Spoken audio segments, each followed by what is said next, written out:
and opposed to President Trump? No, I did not. No one did anything. No one did anything.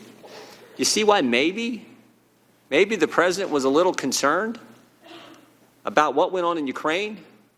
And you couple that with the corruption level that we know exists in Ukraine, you add to that this idea that he's not a big fan of foreign aid, why he might be a little concerned about sending the hard-earned tax dollars of the American people to Ukraine? I'm sorry, is there a question there? There was. Okay. Could you repeat it, please? I'm asking. Time of the gentleman's expired, but I'll allow you to repeat the question. Thank you, Mr. Chairman. I'm asking, maybe we can kind of see why the president was a little concerned when you have the highest ranking officials in the government, the ambassador criticizing him, parliamentary member Lashchenko criticizing him, when you have Avakov, the guy who first told you about Giuliani, criticizing him.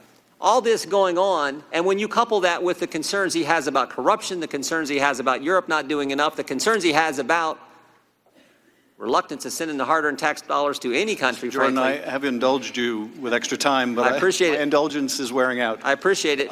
There is a question. Our indulgence wore out with you a long time ago, Mr. Chairman. Well, I'll tell you that. I'm about to gavel you down, so if you have a question, I suggest you. I'm asking her: do you think there's maybe a reason that this was that President Trump's concern was justified? You know, I can't speak for the president on this, but what I would say is you've listed a number of actions. I think from my point of view, that doesn't create a Ukrainian government strategy to interfere in our election. I didn't say that. Mr. Jordan, please allow the ambassador to answer the question. So I would just say that, you know, U.S. politicians will often criticize policies of foreign counterparts, even perhaps during their elections.